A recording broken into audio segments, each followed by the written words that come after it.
Alright, welcome. So today we're going to be talking about the 679 changes of Dota 2 test client so far. It's released only on test client, which is kind of interesting because this is the first time that the update is hitting first Dota 2 than Dota 1, which may not be the case for the main client because I don't believe they can finish this from a test client to the main client transition. I don't believe they can finish it in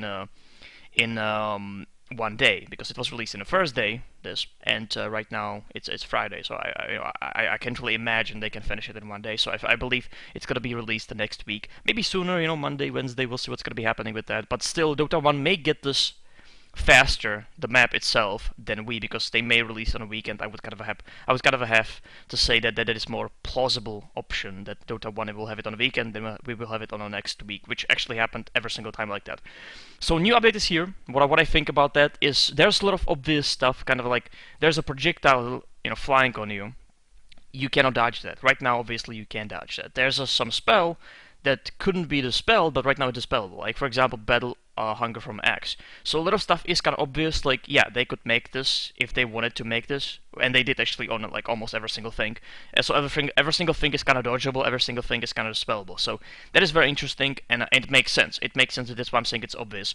A lot of features are kind of changing. XP bonuses, XP areas, buyback is kind of a changed. So a lot of things are definitely interesting, and you will have to basically, try it for ourselves in a real game, see how it's definitely changing the gameplay itself. It is pretty significant, I have to say, change, and we'll see. So we're gonna go through the most of the stuff, and then I'm gonna be kind of cutting some gameplay, I think, in it to show you some certain of usually heroes it's gonna be. So let's start, so we don't waste too much time. By the way, I know this was released like leak, let's say, sooner, but I was kind of waiting for the Dota 2 to be released like officially, because like we have still 1 week before this hits the main client, so it's not really that I'm late. I'm actually pretty much 1 week ahead still, so it's not really late doing this type of video. So buyback, let's start with the first one. Buyback prevents gaining unreliable gold until your normal respawn time finishes. What this means, unreliable gold is creeps neutrals, so you kill creep, you kill neutral, you gain gold. Reliable gold is you kill hero, tower, goes down, doesn't matter if you kill it or not, or Roshan goes down when you are there, or killing him, whatever. That's reliable gold. So the difference is you buyback immediately, after you buy back immediately after your death, so you have 60 seconds respawn time still going.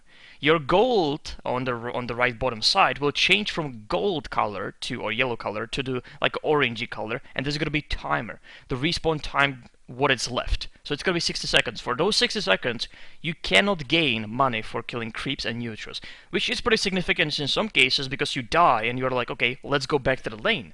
I'm not going to be wasting time if there's a 30 creeps on the top lane pushing into my tower. Right now, you can kill those 30 creeps, but you are not going to get a single dime of them, which is pretty significant in some cases. In others, when you're going to be buybacking going into the team fight, it's not really that apparent and, important, but so situation by situation, but that is a pretty big change overall. The other one for buyback, when buying back, 20% of the remaining respawn time will be added to your next death. So they are definitely nerfing the usage of buyback, still situationally wise. I can't really. There's a situation that it's gonna affect you. There's gonna be a situation that you won't even give a shit. So that depends on the situation, but that definitely is a change and nerf of the buyback, which is continuous thing. I think that they are definitely trying to nerf the buyback from a lot of versions behind it that happened. Interestingly enough, the next thing is creeps now meet a bit closer to the tower in your offlane. So creeps from your offlane, as a Radiant or as a Dire on a bot lane, will go a little bit slower from beginning. They will move slower than the creeps from a safe lane or mid. So they will get there in a time that it will be positioned better for you as offlaner. Okay, so of course you can block it so you can even improve these chances. So it's basically just to help a little bit off lanes, because as off lane there was such an easy job to gank you.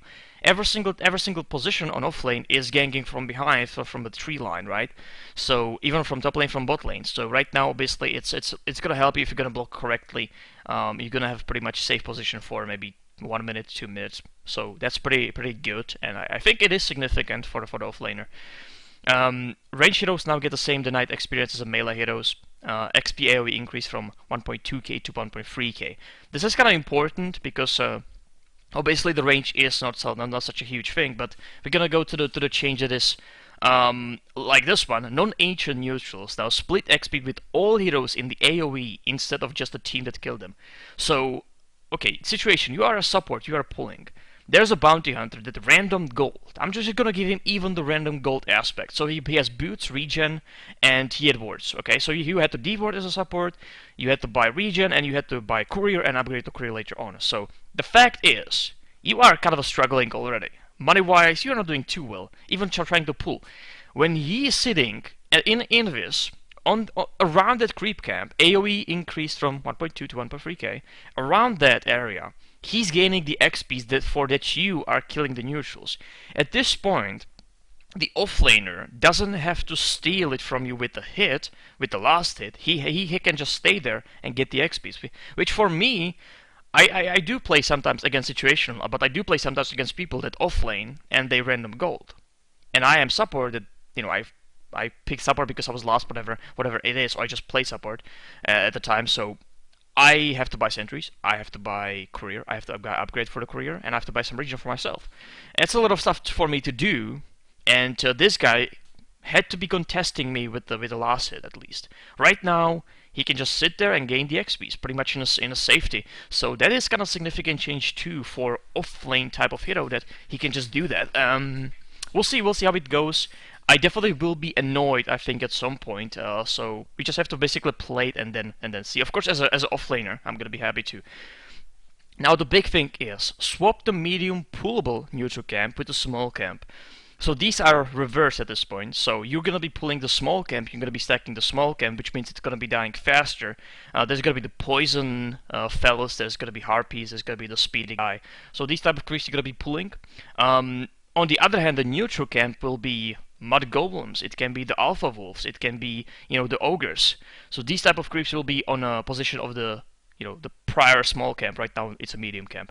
Of course, the bad thing is with some heroes that are jungling, for example, Lifestealer. Of course, not conventional and should not jungle. There are better roles for them, but sometimes they do right now.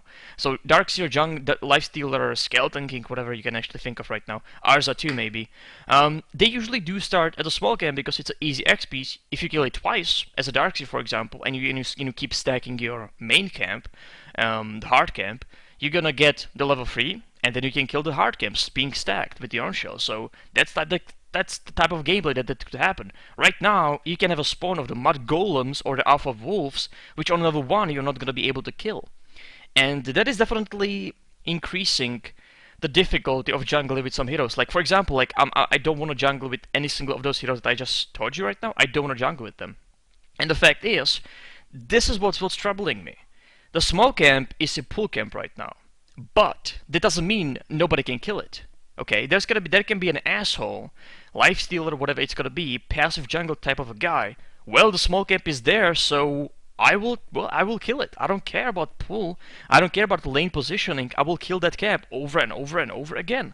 Well, I don't give a shit about my support, so I'm gonna be sitting there as a support and leeching XPs of my carry that I don't have to, and it will be terrible, and that's gonna be happening. You know Dota, that's gonna be happening. So that's my worry, that the small camp will be still used, even though it should be used for the pulling. So that is the change. There's gonna be some trouble with it. I definitely can tell you that.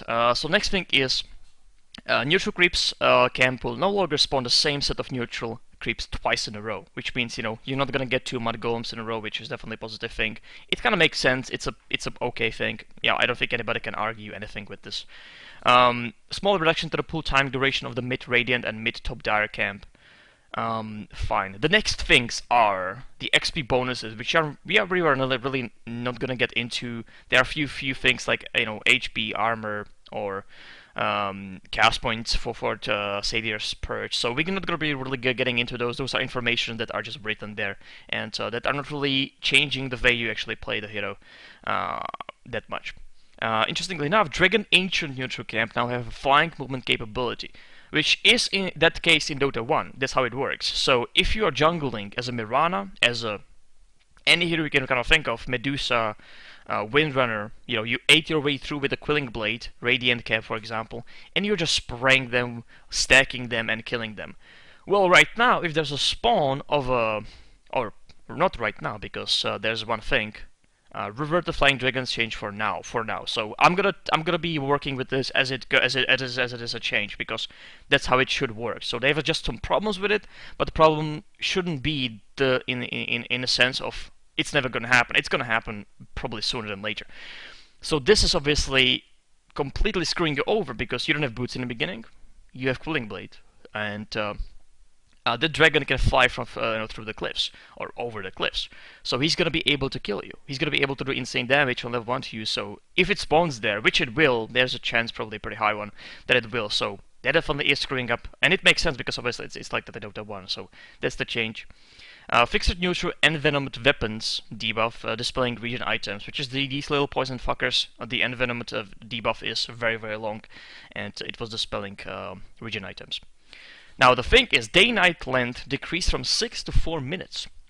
So that is a change that I can't really tell you what it's going to do gameplay-wise, because I have to play it and I have to see the momentum of the game, how it goes. Of course, warding is kind of needed at night, because like you have absolute no vision. Like it's stupidity to go up a cliff when you think there might be hero when it's night, because you can see from cliff to cliff. It's very, very difficult and very dangerous with a lot of heroes, or against some heroes. It's very dangerous to be in this position. So I'm not gonna say how it will be affecting the game. I'm gonna play first the game, the live like 10 games, whatever, and then I kind of see if it changed anything, or if everybody just like, okay, fine, granted, everybody was just agreed with the change, and it's not really gonna change anything. Interestingly enough, Roshan will respond at a random time between 8 and 11 minutes after death. So right now it was 6 minutes, Age disappears. It was 10 minutes, Roshan responds. That was exact time. So you wrote time 6:55, okay?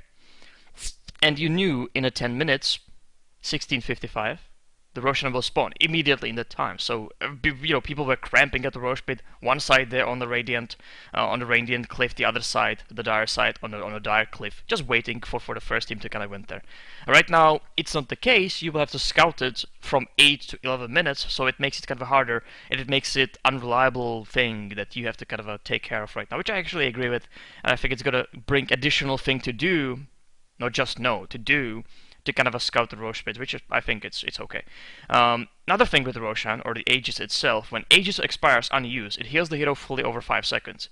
Regen dispels some damage from players or buildings, not from creeps, not from neutrals, it seems. Which is, again, questionable, because will you be in a situation that you will have 100 HP, so you're going to be running away, and then Aegis pops, and you're happy. You're happy that you're going to regen fully. Or for 5 seconds, whatever, or over 5 seconds, you really will regen fully.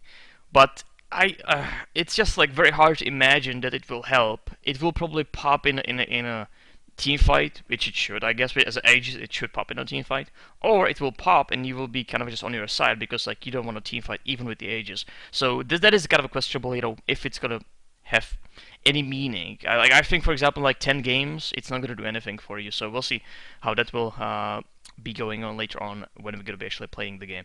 Starting gold increased from 603 so 625. So there's a slight change. Random gold bonus, yay, reduced by 50. I would completely take that away. I would maybe keep the random gold maybe in like a easy mode type of game, if there would be any, because the random gold is giving you advantage that I think is well, I can't really, like, I can't say good job to people that random hero in all pick mode. Go play all random. That's why nobody plays all random. Go play that mode. If you random in all pick, it's your choice. You shouldn't be rewarded for your choice. That's kind of my feeling. But it's fine. They're reducing it, so they see it as a slight issue. The change. Okay, so you have some gold things. Tower losses bonuses, gold increased from 100 to 200, 250, and 250. There's some changes with the HPs. As I said, I'm not going to be really going into them. Evasion now stacks diminishingly. That for me, like, I'm not going to go into it. There's already explanations. You can Google explanation what it means. We have two butterflies or hero with evasion. You can Google the explanation. The thing is, like, I was thinking about it. I'm never gonna buy evasion on evasion hero or double evasion. It's just not gonna happen with me. I have better items, okay? Like, I never did that in the past. Even right now in the future, I'm probably never gonna do that. So to me, I don't need to talk about this because in my gameplay, it's probably never gonna happen a single time. So that kind of change is like, okay, granted. Can no longer orb attack while attack restricted, such as Ethereal Blade or Frostbite. Frostbite is a spell from a CM that disable. It puts you in place. For example, as Huskar, you still could throw your fucking arrows, which I think I have that in my gameplay. I have like 10 HP. I'm still throwing arrows when she frostbited me and she died. So that is definitely interesting. Good change for CM. Good change for heroes like a supports that have a problem with Huskar, or even a carry. Like I'm playing OD. There's Huskar against me, for example. I can wipe him in 3 seconds with my pure damage, which is the orb. But he has Ghost Scepter. I can't touch him. He's throwing arrows, and I couldn't do anything. Right now, he's of course changed, and it was pretty hard thing to do to kill Huskar, because you use some magical spells in the beginning, then you needed like pure damage to finish him, or hits. But the thing is, if he pops Ghost Scepter, he can still hit you, but you cannot hit him back. So you kind of needed pure damage. And I played game. That was a Chen, the only pure damage in the team. We couldn't kill Huskar at some point. He had he had armlet, so you're struggling too. That's fine. He Ghost Scepter armlet, and I was the only thing that like 6 times in a row was able to kill him because I saved my test of faith. Without that, we would not be able to kill him. Period. And if I'd used it previously, we died as a whole team. That was kind of the case. So this is obviously nerfing that type of gameplay. Even OD can do that. Heroes with the orb, of course, can do that. So right now they won't be able to. All right. So we're gonna get into the heroes, which is definitely the interesting part. We have a lot of changes, as you can see. It's not almost every single hero, but we're gonna try to do every single one of them. Of course, some things we're gonna skip too. So Abaddon, again, focusing on the main thing. So for me, the main thing is borrow time no longer activates while doomed. So you're doomed, and your ulti is basically not gonna activate below the 400 HP threshold. So that means Doom, they think, should be stronger than borrowed time, which developer thinks Doom is overwriting borrowed time. That's the case. Aphotic Shield is now dispellable. So you have Diffusal or Purge on a Shadow Demon, for example, just to give you idea what disable is. Or Panda, the Brewmaster, he has dispel too, from in that stormy wind form. So you can dispel it, but it's gonna explode. That's the important fact. It's gonna explode, but you can dispel it. So fine, it doesn't really hold that much damage later on, or main reason the Abaddon Shield is that good, it dispels 2 things.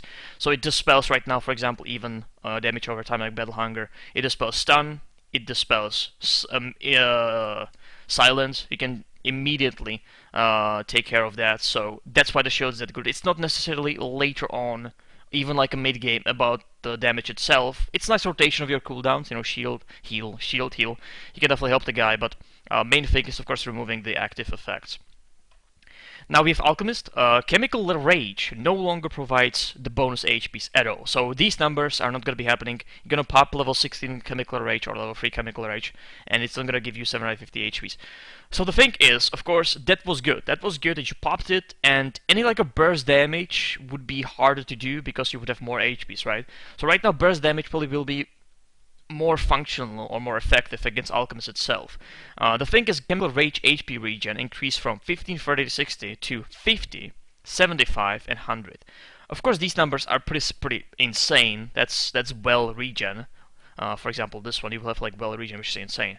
But the thing is, they can still burst you pretty quickly in 2 seconds. You're not gonna get that much regen, so they can still burst you. You don't have the active HPs. I think this might be.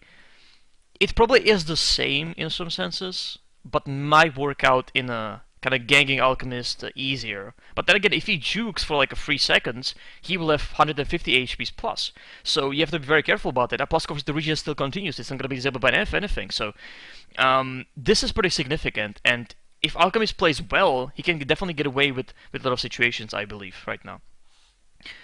So Ancient Apparition, the Chilling buff. The Chilling Touch buff is now always applied to the Ancient Apparition, even if he's not in or within the area that he's casting it. So that's that's a change that makes sense because it's his spell, so why shouldn't he have it? And you have to target it on the allies, not necessarily yourself. And of course, the changes like I was talking about these changes. We don't need to discuss these, 5 second, 1 second cooldowns. That is not really what I'm doing right now. Of course, X for X players, definitely go through it. That's a lot of changes that I'm not gonna go through it. But the main thing for me, at least, is Battle Hunger is now dispellable. I like to play Abaddon, and I did play a lot of times against X because obviously he can finish you as X with his ulti. Nevertheless, your ulti borrowed time, so it's not gonna trigger. He's just gonna kill you instantly if you're below that ulti threshold.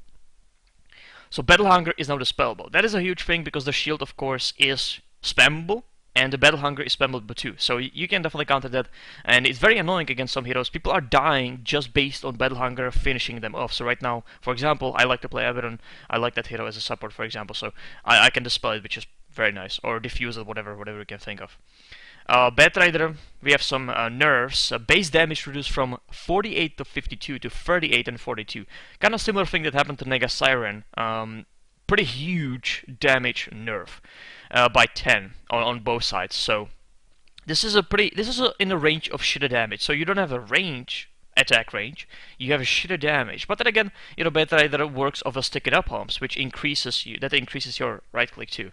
Because it's a flame attack. So that can, tune the sticking up arms will probably bring you to this level pretty easily. So that is a fine change based on what his spell is. The sticking up arm plus the hit, it makes sense.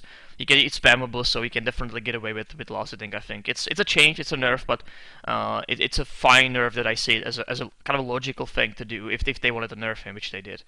Beastmaster. Call of the Wild now has 2 abilities for summoning each unit independently. So each ability will use an own cooldown and own mana source. So that makes sense because sometimes you don't want to get the boar because you have the boar, but the hawk dies, so you're gonna cast only the hawk. That makes sense, and it's it's like Chen, Test of Faith, the 2 aspects, 2 different cooldowns. Here, of course, it's not that obvious in the sense of mana use because I think they both are 15 mana for both, so 30 mana. Actually, who cares about that? It's better for control as a Beastmaster. Now we get to the funny one, Bloodseeker, hero that I believe needed change because I hated to play with Bloodseeker and I didn't mind to play against Bloodseeker. There was a very little amount of Bloodseekers that were very useful. Usually not from mid, and usually it was from like just free farm and maybe 2 kills on top lane, like 70 creeps, 10 minutes and 2 kills. Then there's nothing on the opponent's side as a carry, so he can perform very well. But I was just minor amount of situations. Usually Bloodseeker was completely pointless, useless hero that I played with in a team. Right now, that changes. I believe that changes because of First, which is a skill that gives him more movement speed and it actually sees the hero that is below some certain amount of HPs. Right now, the below amount of HPs is 50, straight away from level 1. First now is global instead of 6,000 range. So anywhere on the map you are, the First is going to be active when somebody on the opponent team is below 50% of HPs. Another one, First movement speed bonus reduced, from 15, whatever, to very low numbers. But the thing is, where we are, there we go. When First is active, movement speed cap is removed on your hero. So you don't have movement speed cap, which means if you buy, I don't know, Mask of Madness, Phase Boot, Sentient Yasha, which actually could be the build that on a public, that's fine, and you will be running so fucking fast that it will be insanity.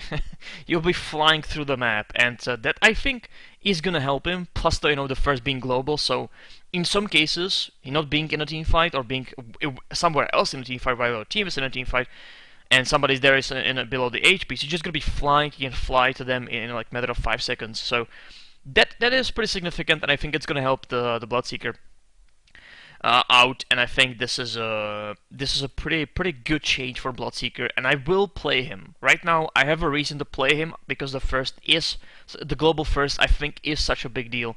So I will try the Bloodseeker right now. Brewmaster, we have a Thunderclap is now dispellable again. Makes sense. If they wanted to go this way, like every single spell should be dispellable, why not? Then it makes sense that the slow is dispellable too, which it is right now. Reworked Primal Split Aghanim upgrade. So previously it was giving them all the evasion, if I'm not mistaken. So no longer upgrades any stats, city duration, and blah blah blah. Instead, it now grants Thunderclap to the Earth, Drunken Haste to the Storm, which is the mischance that you're gonna cast, and Drunken Brawl to the Fire. The skills are granted are at the same level as Brewmaster's skill, and the cooldowns are independent of the original Brewmaster. So that is pretty huge, because the Fire one gets the evasion chance. The Storm gets one more active chance, so there you have Tornado, he has right now mischance on somebody, and he has Dispel, of course. And the Thunderclap, he has Stun and Slow. So that's a nice follow-up. You can basically play your main spells as a panda as those little pandas, which makes sense because sometimes you don't want to do one thing. You don't want to jump in, Thunderclap, Drunken Haste, and then ulti. There's just no time for it. There's no time sometimes even from Drunken Haste and then ulti. So you will save those cooldowns for later on, and you can cast them as those pandas, as little pandas right now, which I think is significant. I think it's better and makes more logical sense than giving the panda stats and cooldown. This is the hero still, plus kind of amplified in that form. So I definitely like this change. Definitely makes sense, and I'm gonna try to play Brewmaster with the Aghanim, I think, very soon too. Bristleback, again, these things we aren't really mentioning, but the Nasal Goo is now the spellbook 2, so that's always the spellbook 2. Broodmother, additional hero to the Bloodseeker for me that I would never touch anymore. Of course, Broodmother has terrible win ratio. It's the hero that I don't want to play. I have 5 plus more options for offlane, for example, than Broodmother. She can work well as offlane because she has regen, speed, and everything. It's great. It's fine. Sentries. You can have your own sentries. You're gonna probably at some point kill them faster with your spiderlings and yourself than the opponent team can in some cases. So it works fine as offlane. But my biggest problem with the Broodmother is that, which still may apply, that Broodmother can be really in a team fight. She doesn't really do anything. She pops ulti in the beginning, of course. So running with a team is not really an option. Broodmother is usually played as a one hero on the top lane from offlane, and your team, 4 other heroes, have to do something to, give the enemy team a reason to not be on the top lane. So you can push, you can gain your gold, BKB, and then maybe you can go into the team fight, or a silencer, then you can go into the team fight. But it's about pushing continuous pressure. Somewhere else than a team is. That's how it works on the publics, at least. So that's why, by the way, Broodmother was, I'm not really sure if she is, but she was for a very long time, still probably is, the lowest win ratio that there is in Dota 2. Which, agreeable, because if you have offlane, well, you have a jungle. And a lot of times, at least 60%, 70% of times, the jungle is what? The jungle is passive. The jungle is passive farm, Midas. It's Nature's Prophet with the Midas everywhere. So, passive jungle and Broodmother on offlane, as a team, 3 heroes, that's not too much left that they can do themselves. So definitely Broodmother was pretty much not really usable for me, at least as a hero for a team. Now I didn't like that gameplay, but right now that's not really necessarily improved. But what is improved is Spin Web no longer destroys trees, so you're gonna cast it on the trees, and Broodmother now has completely unobstructed movement when under the web. Can walk over cliff, trees, and everything. Heroes, creeps. You can just walk through everything. That is pretty significant, and that definitely can help her juke, can help her get away from situations. And she's running, team is chasing her. She pops the web, runs through the trees, TPs in the middle of the trees. So that is pretty significant for her, maybe survivability. I'm not really sure if she will be good in a team fight still. If still there's gonna be issue of, okay, I have Broodmother on top lane, I have passive jungler with going for Midas, and we still have to do something to force the team to not gank the Broodmother. So that's still kind of a stage for me, but I will definitely try Broodmother. For me, that is enough for me to try it, and I think the win ratio is gonna improve because of this change. Okay, so we have little changes of some cooldowns. Chaos Ball damage and stun for Chaos Knight values are now inversely related. We have Test of Faith teleport is again, continuing with the trend, is now dispellable. So you have a Purge, you have a Diffuser Blade, and I would say Brewmaster, Panda, Dispel, but let's just stick with the obvious targeting ones. So Chen tries to teleport somebody away, you can dispel it instantly. It's not going to teleport away, the cooldown is going to be used, and that is pretty significant change. We have Hand of God cooldown increased, which for me it's fine. I as a champ player, I don't really see this as a big deal, to me at least. But this is definitely, Test of Fate was like one thing that nobody could touch. Nevertheless, what they did, he would be teleporting the guy that you saved in a certain time. Right now, they can play around it. They can have a Shadow Demon with waiting with a Purge, if that happens. They can have a Diffusal on some hero, which, you know, as a like a Ricky against Shen. That actually works well. You know, Ricky against Shen. Shen is definitely screwed a little bit. So, yeah, it definitely can be harder to send people away in some cases. Clinks. The big change, Searing Arrows is no longer blocked by magic immunity, so you can just pop it. Doesn't matter the transition from no immunity to BKB or, you know, Lifesteal or Rage. It still will continue to cast these arrows. It makes sense because obviously he can cast them on buildings. He can cast on buildings. So why wouldn't he be able to cast the magic immunity? I have to say the one thing. I think Lynx is good hero. I really believe he's good hero. In some cases, he can definitely own a lot of heroes on the map. Right now, he can definitely work well even against anybody with BKB. Because usually you build BKB so you are not silenced and you are not affected by the Searing Arrows. Right now, you're not going to be silenced, but you're going to be still affected by the Searing Arrows. So that is definitely a good change for Lynx, and I would like to play him too, I have to say. Clock units can knock the back by power clocks, destroy trees around 100 AoE, which is a trend too that's also with the Keeper of the Light. We're gonna search for it. Blinding Light now destroys trees in 150 AoE around where the target is pushed, so that is definitely interesting trend, let's say. We have some CM changes, some cooldown changes, which are not really interesting that much towards us. Dazzle, of course, they are interesting, but that's kind of stupid to mention them. You can actually read them while I'm doing my stuff. So Poison Touch is now dodgeable from Dazzle, and which again, that's a trend.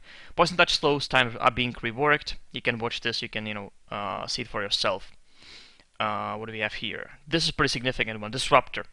Added Aghanim's upgrade. Static Storm silences items and lasts extra 2 seconds. So what it means is that it works like a Doom. It silences your spells and items. If somebody casts BKB before, so if you see Disruptor with the Aghanim and he already locked you in with the static field, you better smash that button for that BKB or Rage button, okay?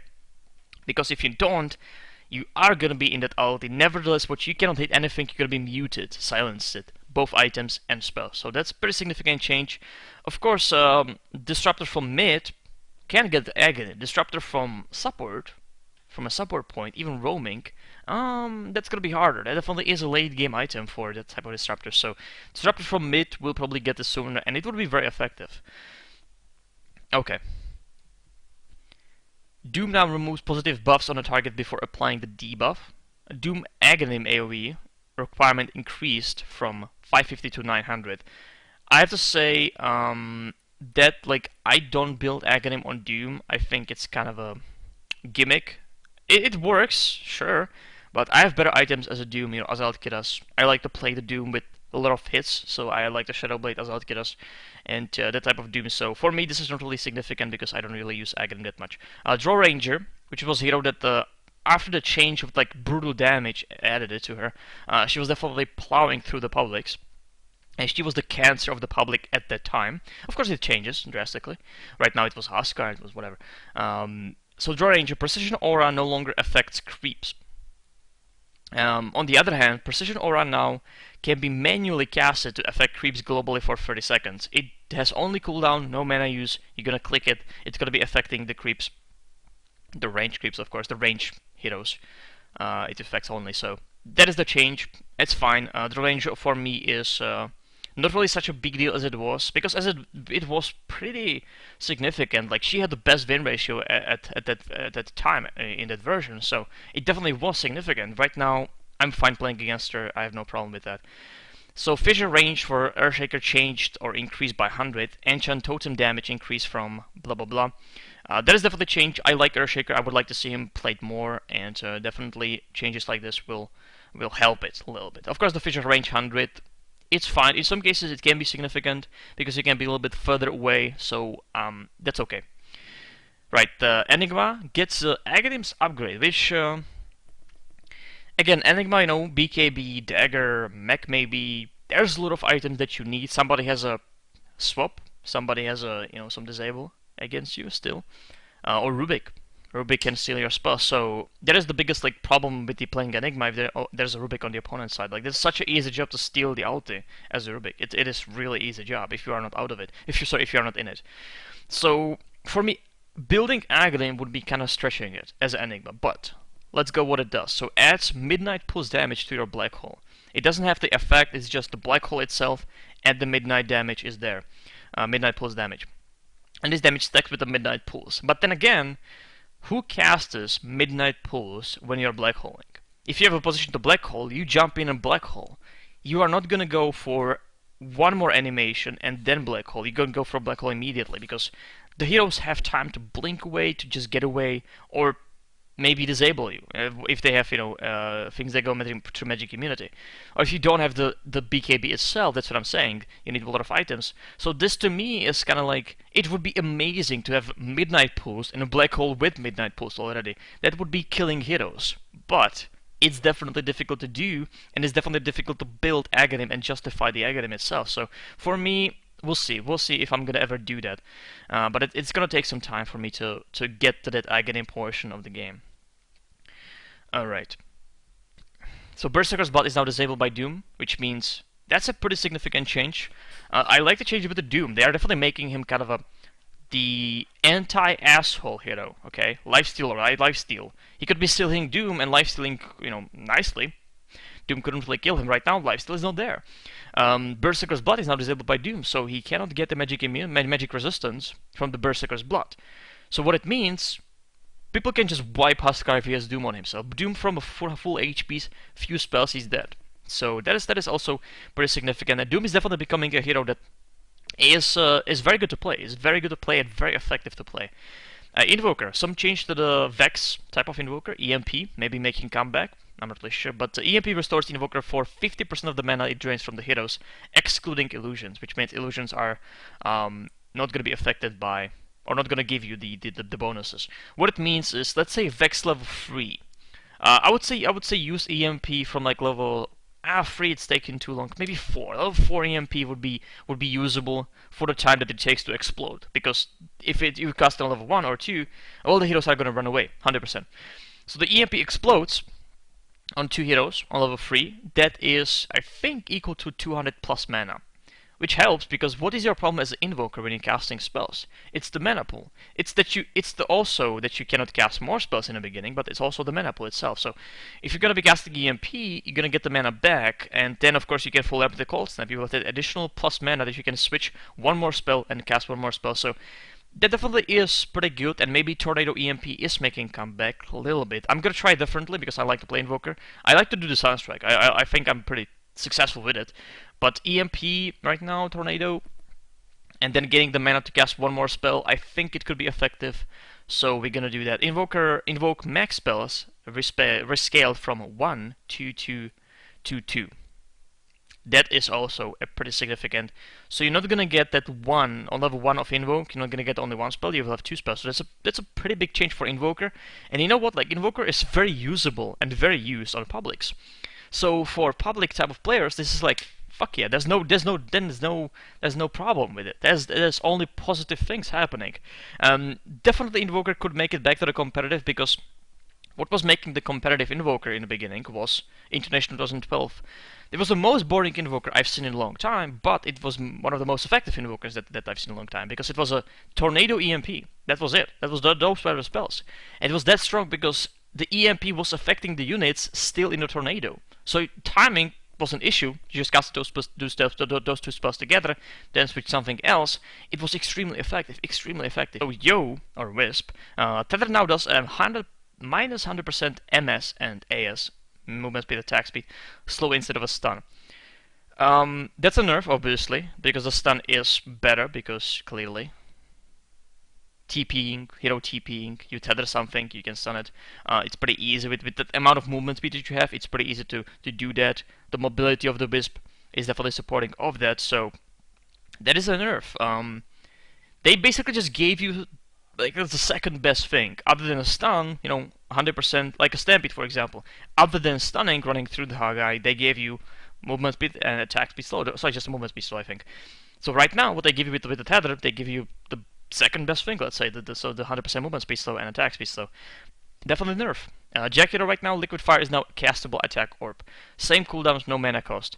That is very good, I have to say. You can control your Liquid Fire, which is the damage over time against buildings. It's amazing. So, as a Jacket player, you would have to time previously your Liquid Fire to be that hit. Okay, you want it on a tower, so you need to save that hit the tower, then go back, hit the tower again, go back. Right now you can just Liquid Fire orbit the tower, and it's gonna be working out pretty well. So I would definitely try. I'm gonna try to play Jackiro after this change. I'm definitely gonna try to do Liquid Fire build first. Maybe it would go mid even, but we have to of course see how that goes. So I'll probably go Ice Path and Liquid Fire. I think it could be pretty nice because you can control it at this point. Omnislash Scepter cooldown reduced from these numbers to 70. Okay. Omnislash no longer stops if the target is ethereal. It still doesn't do damage. That is a pretty significant. That's why I'm saying nerf. That is a significant. So Omni or Juggernaut. Actually, I think it's called Omni in Dota 1, right? It's always Omni for me. So Juggernaut, when he jumps you and you have Ghost Captor, he did mistake because he can just cancel it and he's still gonna be using the jumps on you only.